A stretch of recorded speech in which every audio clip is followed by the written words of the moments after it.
एक एस्पिरेंट से being a topper वो जो फेस चेंज होता है उसके बारे में आई शो कि जो बच्चे यहाँ पे एज एस्पिरेंट वो रिलेट कर पाएंगे। So over to you ma'am.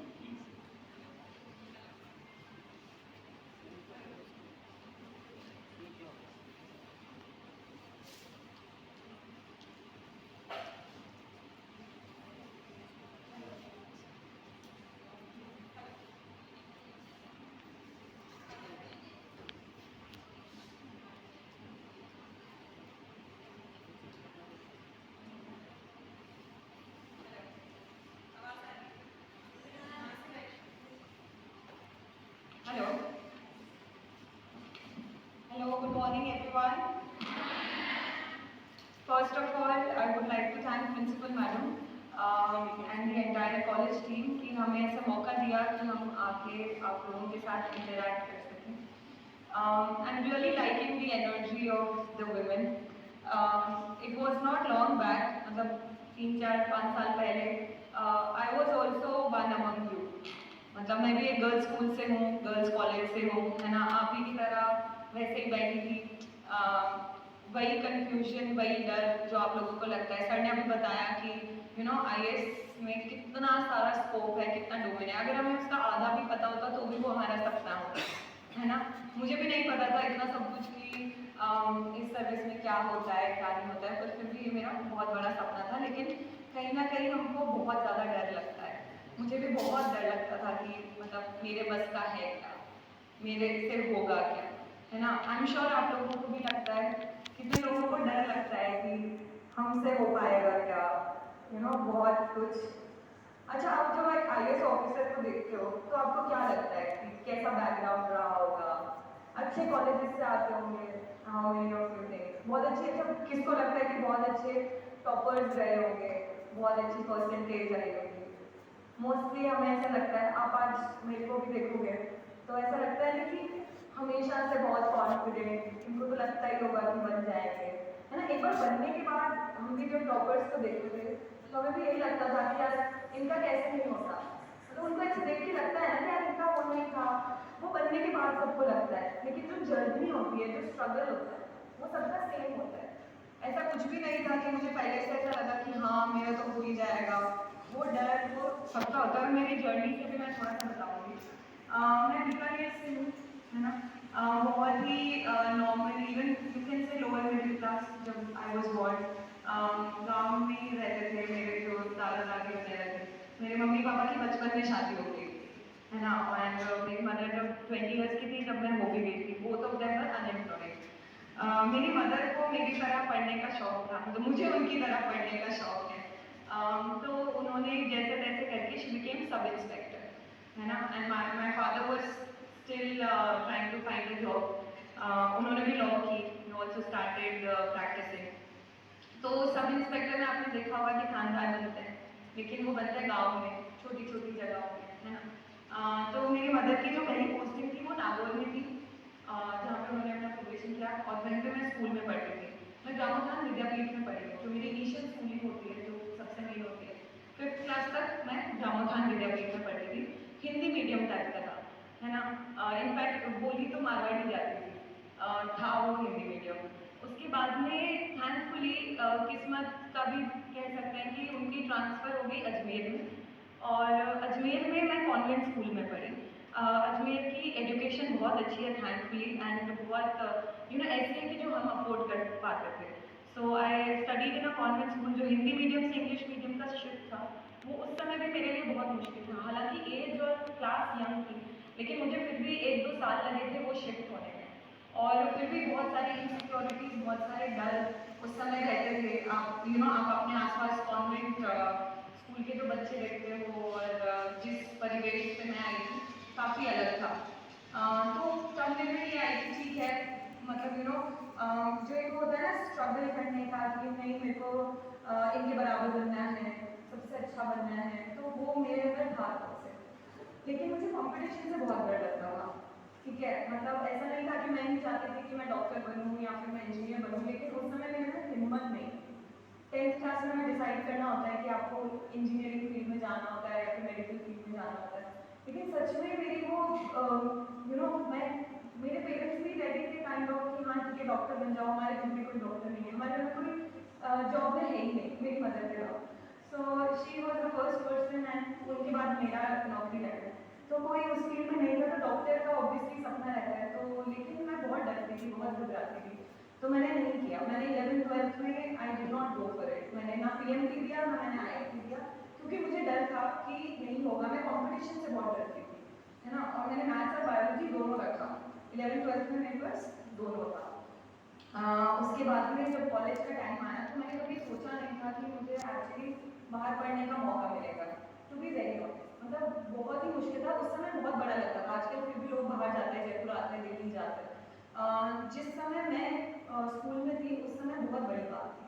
मतलब हमारे पूरी एक्सटेंडेड फैमिली, बहुत बड़ा परिवार है मेरा, बहुत एक्सटेंडेड फैमिली है, तो कोई इतना पढ़ाई को लेके इतना वो नहीं था। लेकिन other again my mother fought for it. उन्होंने बोला कि नहीं, तुम जाओ। महारानी कॉलेज वाज ऑल्सो मेरे फादर का ऑप्शन था। उनका ये था कि जयपुर जाओ, महारानी कॉलेज जाओ। मेरी मदर ने बोला था कि घर से बाहर निकलने के थोड़ा आगे और से। थैंकफुली मेरा 3rd लिस्ट में दिल्ली यूनिवर्सिटी में एडमिशन हो गया था, तो मैंने इंद्रप्रस्थ कॉलेज में मैं गई थी। वहाँ पे मेरे पास पॉलिटिकल साइंस ऑनर्स था। 3 साल वो भी गर्ल्स कॉलेज है। मोस्टली सारे कॉलेजेस एक जैसे रहते हैं, आप अंदर जाके रियलाइज करते हो कि मोस्टली सेम है। लेकिन उस समय क्या हुआ था कि मैंने क्लास 11th और 12th में उतना मेहनत, 12th क्लास में स्पेसिफिकली मैंने उतनी मेहनत नहीं की थी। तो जिस कॉलेज में मैं गई थी, उससे भी मैं, हालांकि बहुत बड़ी बात थी कि मैं दिल्ली पढ़ने गई थी, लेकिन जो मेरे साथ के 1-2 स्कूल के बच्चे थे, वो एसआरसीसी में थे, हिंदू में थे। और जब मैं दिल्ली पहुंच गई, तो मुझे ऐसा लगा कि मैं बड़ा सपना भी देख सकती थी। शायद थोड़ी और मेहनत करती तो वो टॉप कॉलेज में भी पहुंच सकती थी, और वो चीज़ थी मेरे अंदर। मतलब बहुत बड़ी बात थी जो मैंने अचीव किया था। लेकिन फिर भी मुझे 3 साल ये लगता रहा कि यार शायद थोड़ा और पुश करती, है ना।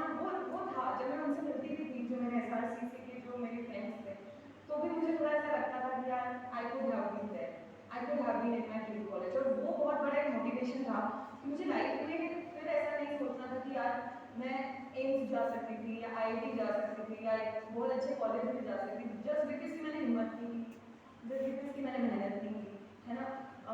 तो उस एम से मैंने यूपीएससी की तैयारी स्टार्ट की थी।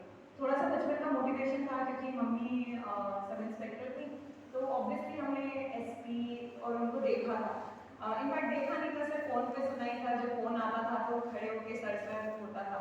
तो ऐसा कुछ था कि कोई सर है जिनके पास बहुत लीडरशिप है, बहुत पोजीशन है। इनफैक्ट वो कुछ नहीं बोलती थी, बस sir sir sir sir sir sir, yes भी नहीं होता था, सर होता था। तो ये था कि थोड़ा मोटिवेशन था, थोड़ा ये था कि एक ही लाइफ है, उसमें स्ट्रगल सब जगह है ना। ऐसा तो नहीं है कि किसी और एग्जाम में स्ट्रगल नहीं है, बिजनेस में भी स्ट्रगल है। हमारे भी घर के कुछ ऐसा नहीं था कि मेरे बहुत सपोर्ट था कि बिजनेस में चले जाओगे, तो ज़्यादा ऑप्शंस थे नहीं। और मुझे खुद का नाम बनाना था, मुझे किसी के नाम से नहीं जाना था। मतलब ये मेरे लिए एक बहुत स्ट्रॉन्ग फीलिंग थी। जैसे मेरी मदर ने अपना नाम बनाया था, वो जिस भी लेवल पे, जिस भी पोजीशन में, सब उनको जानते हैं। तो वो मेरे लिए बहुत बड़ी चीज़ थी कि नहीं, मैं अपना कुछ करूँ, कुछ बनाऊँ, मेरे घर वालों ने मुझे इतना दूर भेजा है। तो ये सारे मोटिवेशन के साथ कॉलेज के टाइम पे मैंने ज़्यादा स्टार्ट नहीं किया था, कर लेना चाहिए था, अब लगता है। कॉलेज के बाद 1 साल मैंने जॉब किया, और उसके बाद मैंने तैयारी की। दिल्ली में फिर से मुझे बहुत डर लगा। मैंने 1 साल बहुत तैयारी की, बहुत स्ट्रगल किया, ठीक है। जो था सब पढ़ा, लेकिन वो डर के मारे मेरा फर्स्ट अटेम्प्ट नहीं निकला। मैंने 1 महीने एग्जाम से पहले हार मान ली थी कि नहीं हो सकता, हमारे मेरे बस का नहीं है। जहाँ पर मैं कोचिंग भी जाती थी, वहाँ पर अगर आप दिल्ली की कोचिंग में जाओगे तो वहाँ पे आईआईएम के बच्चे हैं, आईआईटी के बच्चे हैं। उनको देख के फिर ऐसा लगता था कि इस भीड़, मतलब इस रेस में तो सभी दौड़ रहे हैं, है ना। इसमें कहाँ से मैं बीए पास थी, मेरे पास ज़्यादा ऑप्शन भी नहीं थे। तो इस रेस में आप परेशान हो जाते हो जब सबको देखते हो। लोग किताबों पे किताबें पढ़े जा रहे हैं, आप अगर फोटो कॉपी की दुकान है वहाँ पे लाइन से, है ना, वो घबराहट होती है उनके अंदर जाने की। तो जैसा कुछ था, तो मैंने बहुत मेहनत की थी, लेकिन मेरा नहीं हुआ क्योंकि मुझे बहुत डर था। और मैंने फिर से सोच लिया था कि ठीक है, ये अपने बस का नहीं है। मैंने कभी लाइफ में कॉम्पिटिटिव एग्जाम नहीं दिया था। जब वो प्रीलिम्स मैंने बिल्कुल ढंग से नहीं दिया था, मैंने इनफैक्ट अटेम्प्ट भी ढंग से नहीं किया था। 4-5 क्वेश्चन बाहर आके पता चले कि जो मुझे आते थे और मैंने नहीं किए थे। और जब कट ऑफ आई थी, तो 106 कट ऑफ थी और मेरे 99 मार्क्स थे। वो मेरी लाइफ में पहली बार था जब मुझे ऐसे रियलाइज हुआ कि मैं ज़्यादा दूर नहीं हूँ। मतलब मेरा हो सकता था अगर मेरे को लास्ट के 1 महीने के अंदर अगर मैं थोड़ा सा कॉन्फिडेंस रख लेती अपनी मेहनत पे तो शायद वो पार हो सकता था। उसके बाद मैंने बहुत अच्छे से तैयारी की। उसके बाद मैंने ये सोचा कि नहीं, मतलब ये सोचते रहेंगे तो फिर हम कहीं नहीं पहुँच पाएंगे। उसके बाद मैं वापस आई नागौर के पास मूलबा में मेरी मदर की पोस्टिंग थी। एसएचओ थी एक कस्बा भी नहीं, गांव ही कहीं पे। वहाँ पे मैं रही 2 साल, कोई मेरा दोस्त नहीं था। बहुत ही अकेले में मैंने तैयारी की, सब कुछ छोड़ के मैंने तैयारी की जी जान से। उसके बाद में मुझे 2 साल लगे एंड फाइनली 2019 में I got all India rank 30। तो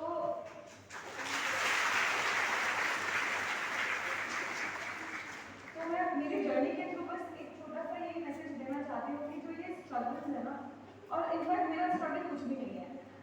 जब आप लवासना जाओगे दूसरे आईएएस ऑफिसर से मिलोगे, आप देखोगे लोगों ने इससे भी कई ज़्यादा स्ट्रगल्स किए हैं। इससे भी लोग गांव के स्कूल, गांव के कॉलेजेस, वहाँ से भी आते हैं। मतलब एकदम लाइक जब आप उनको देखते हो तो आपको अपना स्ट्रगल कुछ नहीं लगता है। हर कोई स्ट्रगल से आता है, लेकिन स्ट्रगल से आप पहुँचते ज़रूर हो। तो खुद पे वो मेहनत, वो विश्वास, वही एक सबसे इम्पोर्टेंट चीज़ है ना। आपको कहीं पे भी पहुंचना है, वो चीज़ वो हमें थोड़ा लेट आती है ना, थोड़े धक्के खा के आती है। तो वो आप शुरू से रखेंगे तो बहुत आगे तक जाएंगे। इनफैक्ट जिस अटेम्प्ट में मेरा क्लियर हुआ था उसमें मेरा मेहनत जो थी वो कम हुई। मतलब मैंने पहले मेहनत कर रखी थी, लेकिन जो ज़्यादा था वो मेरा कॉन्फिडेंस था। और वो कॉन्फिडेंस आ जाता है मेहनत करते हो, थोड़ा देखते हो, स्ट्रगल करते हो, तो उससे वो कॉन्फिडेंस आ जाता है। तो मेरी छोटी सी जर्नी है। इसके बाद आपके बहुत सारे डाउट्स होंगे, क्वेश्चंस होंगे, है ना। तो इसको एक इंटरैक्टिव सेशन की तरह रखेंगे। आप लोगों को जो भी पूछना है, जिस भी बारे में पूछना है, feel very free, very open, है ना। हम लोग यही हैं आपके, हम जो पूछेंगे उसका जवाब देने के लिए हैं, है ना। मुझे आंसर नहीं जो नहीं होता, ठीक है। सो बहुत अच्छा लगेगा अगर आप लोग ज़्यादा से ज़्यादा पार्टिसिपेट करें, क्योंकि हमेशा ऐसा मौका नहीं मिलता है। मुझे भी नहीं मिला था, मैंने किसी से इंटरैक्ट किया था, दूर दूर तक कभी किसी ने ड्रीम से नहीं निकाला था, तो सब खुद से फिगर आउट किया था। अगर आपके पास ये मौका है तो definitely you should go ahead and ask.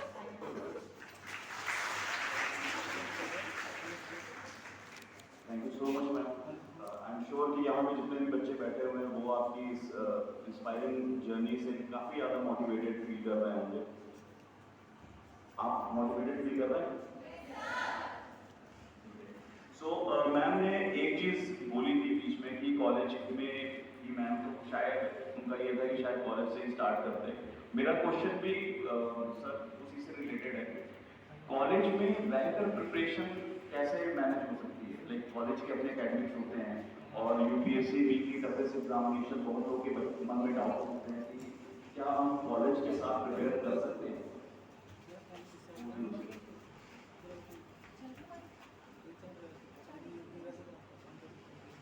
I think ये जो क्वेश्चन है ये सब लोग जानना चाहते होंगे आप लोग कि आप कॉलेज में हैं। तो मैं अपनी स्टोरी से बताऊंगा क्योंकि मैं भी एक टाइम पे कॉलेज में था, ठीक है। तो जब आप कॉलेज में होते ना तो सबसे बड़ा मेरा आप ये लीजिए कि रिग्रेट हो गया या वो मौका ही नहीं मिला, है ना, कि हमें पता ही नहीं चला कि आगे जीना होता क्या है और कौन बनते, कैसे बनते, क्या ये क्या करते हैं, क्या ये इजी है, ठीक है, कुछ आइडिया नहीं था। क्योंकि 2009 से 13 में जब मैं एमएलआईटी में था तो एमएलआईटी एक इतना इस टाइप का डिसेंट कॉलेज है कि आपका प्लेसमेंट वहाँ से हो जाता है, ठीक है। इट्स अ डिसेंट कॉलेज, ठीक है। तो वहाँ पे जाने के बाद फर्स्ट ईयर के अंदर हमें ऐसा लगा कि अब एक बार एमएलआईटी के अंदर आ गए तो अब तो कुछ करने की जरूरत ही नहीं है। अब तो हमें केवल जयपुर घूमना है, ठीक है ना, यूनिवर्सिटी जाओ, घूमो फिरो, ऐश करो, 4 साल आराम से मजे करो, ठीक है ना। इस टाइप का एटीट्यूड था बहुत, ठीक है। तो ये वाली चीज मैं आपको इसलिए बता रहा हूँ क्योंकि देखो कॉलेज किया मैंने, उसके बाद जॉब करी, देन मैंने स्टार्ट किया प्रिपरेशन। अगर मेरे को पहले पता होता तो मैं शायद फर्स्ट ईयर में कर रहा होता, ठीक है। अब इसके चक्कर में क्या हुआ कि मेरी सीजीपीए भी नहीं बनी। सीजीपीए यहाँ पे परसेंटेज चलती है ना, अब मेरा ऐसा मेरी परसेंटेज चलती है। तो हमारे यहाँ सीजीपीए होती है 8.5% होती है, ठीक है ना। परसेंटेज बनाना ज़्यादा टफ है ना, सीजीपीए तो ऐसे बन जाती है, बट मेरी सीजीपीए तब भी नहीं बनी थी, ठीक है। So I had CGPA 6.6 in my college, तो आई यूज टू, जो फर्स्ट ईयर होता है तो फर्स्ट ईयर हमारा बड़ा लीगेट था, तो आधी क्लास गए नहीं गए इसमें टाइम वेस्ट करके आराम से निकाल लिया, ठीक है ना। सेकेंड ईयर जो था, सेकेंड ईयर के अंदर भी चाहिए कल जाएंगे आज जाएंगे करते करते थोड़ा बहुत पढ़ा ऐसे करके निकल गया। थर्ड ईयर जो था, अब देखिए जब आपने 2 साल तक पढ़ाई नहीं करी होती ना तो आपको आपकी पढ़ाई से हैबिट छूट जाती है, ठीक है। अब ऐसा हो जाता है कि मेरे को कुछ भी कुछ पढ़ने के लिए बोलेंगे तो मैं उसको अवॉइड करने लग जाता हूँ और फिर अपने बहाने चालू हो जाते हैं, यार प्लेसमेंट तो हो जाएगा क्या पढ़ना, ऐसे करके बहाने ये सारे, ठीक है ना। तो हम लोग भी वैसे बहाने बनाने लग गए थे, प्लेसमेंट हो जाएगा क्या पढ़ना, क्यों, क्योंकि पढ़ाई की आदत छूट गई थी और पढ़ने में मन नहीं लगता, ये ठीक है। अब क्या हो गया, थर्ड ईयर आ गया, थर्ड ईयर में बड़ा टेंशन हुआ कि यार प्लेसमेंट नहीं हुआ तो क्या होगा, क्योंकि एमएलएटी में ऐसा नहीं है कि प्लेसमेंट आ ही जाएगा बस सब कुछ मिल जाएगा, आपको सीजीपीए तो बनाने पड़ेंगे, एलिजिबल तो होना पड़ेगा। 6.5 एलिजिबिलिटी थी वहाँ मेरी 6.6 किसी तरह से मैं एलिजिबल हो रखा था वहाँ पे, ठीक है। तो अब ऐसा हो गया कि आप एलिजिबल हो गए बड़ी मुश्किल से, ठीक है। तो वहाँ पे क्या हो गया कि प्लेसमेंट में कंपनी आई टाटा मोटर्स, ठीक है, 4th ईयर में, और 4th ईयर में टाटा मोटर्स में ठीक है एप्टीट्यूड वगैरह आया, थोड़ा बहुत पूछा उन्होंने, ठीक है, ऑटोमोबाइल के बारे में पूछा, ऑटोमोबाइल की नॉलेज में ठीक ठाक थी और मेरा प्लेसमेंट हो गया, ठीक है। लेकिन अब क्या हुआ ना, ये सारी चीजें मैं आईएएस के बारे में क्यों नहीं सोच पाया, क्योंकि पहली बात तो किसी ने बताया नहीं था कि आप कर सकते हो। उस टाइम पे being from a middle class, being from a family जहाँ पे कोई ब्यूरोक्रेट नहीं है, जहाँ पे आपके ना फादर या मदर कोई आईएएस आईएएस ऑफिसर है, ना कोई वो गवर्नमेंट में ऐसी पोजीशन पे है कि वो खुद आईएएस ऑफिसर पे मिलते हो, उन्होंने देखा हो, तो ना वो आपको ये बोलते कि आप बनो, क्योंकि उनको भी लगता था कि हमारा बेटा पहले प्लेसमेंट में लेके फिर बनेंगे, मतलब वो सोच नहीं सकते थे। तो हम लोगों ने भी कभी नहीं सोचा, केवल यही सोचते थे कि कॉलेज की सीधा सा पास आउट करें, ठीक है। कॉलेज पास आउट करने के बाद जब जॉब लग गई, तो जॉब लगने के बाद देखा कि दुनिया बहुत बड़ी है। जब आप निकले घर से बाहर, जयपुर से बाहर में निकला, पुणे में मेरी जॉब थी, पुणे में देखा मेरे बहुत सारे दोस्त एमबीए की तैयारी कर रहे हैं साथ से, ठीक है ना। बहुत सारे दोस्त थे जो इसकी गवर्नमेंट एग्जाम में बहुत कम कर रहे थे, ठीक है ना। मैं अकेला था जिसको लगा कि यार कुछ अलग करना है, ठीक है ना, प्राइवेट जॉब नहीं करनी है, मैं एक्सप्लोर करना है, ऐसी जॉब चाहिए जिसमें आपको काम करें तो उसका इम्पैक्ट काफी हो और पूरे 30-35 साल का जो आपका करियर होता है वो आप याद रखें कि आपने क्या किया, ठीक है। तो उसके लिए आईएएस एग्जाम के बारे में तब मैंने सोचना चालू करा, तब मेरी एज हो गई थी 25 साल। तो 25 ईयर की एज के अंदर मैंने ये सोचा कि आईएएस का एग्जाम देना चाहिए, ठीक है। तो देखिए इस टाइम पर बहुत लेट हो जाता है, मैं ये नहीं कहूँगा कि बहुत लेट हो गया, ऐसे तो लोग 28 में भी चालू करते हैं, 30 में भी चालू करते हैं, बट लेट में किस सेंस में कहूँगा अभी मैं बताता हूँ आपको। जब मैंने 25 साल में अपनी जॉब छोड़ी और जॉब छोड़ने के बाद जब मैं वापस आया दिल्ली में तैयारी करने के लिए और मेरा जब पहले अटेम्प्ट में नहीं हुआ, ठीक है, तब आपको समझ में आता है कि आपने लेट तो नहीं कर दिया, क्योंकि तब आपका जब पहला अटेम्प्ट खत्म होता है ना, आपको पता आपका 2 साल लग जाते हैं पहले अटेम्प्ट देने में, एक साल तैयारी करेंगे, फिर प्रीलिम्स आएगा, प्रीलिम्स क्वालीफाई होगा, मेंस 5 महीने बाद आएगा, मेंस का रिजल्ट आएगा इंटरव्यू 3 महीने बाद होगा, ऐसे करके 2 साल हो जाते हैं। तो जब मेरा पहला अटेम्प्ट हुआ था तो प्रीलिम्स क्लियर हो गया था, मेंस आता है दूसरा साल आ गया था, मेंस मेरा नहीं हुआ। तो जब मेरा पहला अटेम्प्ट नहीं हुआ तब मैं 26-27 साल का हो गया, ठीक है। तो अब आप सोचिए कि जब आपके सारे फ्रेंड्स ना आपने अपनी जॉब में सेटल हो गए, लोग तो 22 साल में जॉब स्टार्ट करते थे, हमने नहीं करी थी, ठीक है ना, बट बीच में छोड़ दी। तो लोग अपनी जॉब में आगे बढ़ गए, कोई एमएस करने चला गया, कोई एमबीए करके अच्छा सेटल हो गया, किसी ने बिजनेस स्टार्ट कर लिया है। तो बहुत सारी चीजें ऐसे प्रेशर में आप आ जाते हो कि अब आपका क्या होगा, ठीक है। क्योंकि जब आप पढ़ रहे होते हो ना तब आपको हमेशा ही लग रहा होता है कि जल्दी से एग्जाम निकले, सब आपको पूछ रहे होते हैं कि क्या हुआ एग्जाम में, क्या हुआ एग्जाम, उसकी बड़ी टेंशन होती है। और उसके बाद आईएएस का एग्जाम इतना इजी नहीं है कि आप बोलो कि हाँ अगले साल हो जाएगा, अगले साल में हुआ, आपको भी नहीं पता कैसे होगा कब होगा, ठीक है ना। तो ये वो प्रेशर हो जाता था जो बहुत ज्यादा झेलना पड़ा। और इस चक्कर में सेकंड अटेम्प्ट के अंदर मैंने दूसरे एग्जाम से दिए थे, आईआईएम यूजीसी नेट जेआरएफ, मैंने एमए इकोनॉमिक्स में एमए कर लिया था, ठीक है, डिस्टेंस लर्निंग से। आईआईएम एसबीआई आरबीआई यूपीएफओ ये सारे एग्जाम मैंने सेकंड अटेम्प्ट से दिए, क्योंकि उस टाइम 1.5 साल तक मैंने पहले अटेम्प्ट में तो बहुत अच्छे से तैयारी करी थी, ठीक है। मेरा मेंस नहीं हुआ था, प्री मेरा बहुत अच्छे नंबर से हुआ था। तो मैंने सेकंड अटेम्प्ट के अंदर दूसरे एग्जाम को थोड़ा टाइम दिया था, 3-4 महीने, ताकि प्री मेरा अच्छा था, मैंने अच्छे स्ट्रॉन्ग कर रखा था, तो 1-1.5 महीने में रिवाइज करके मैं सेकंड अटेम्प्ट में प्री कम टाइम में पढ़ सकता था। तो ये 4-5 महीने का जो टाइम था ये मैंने दूसरे एग्जाम को दिया और ये 4-5 एग्जाम निकले।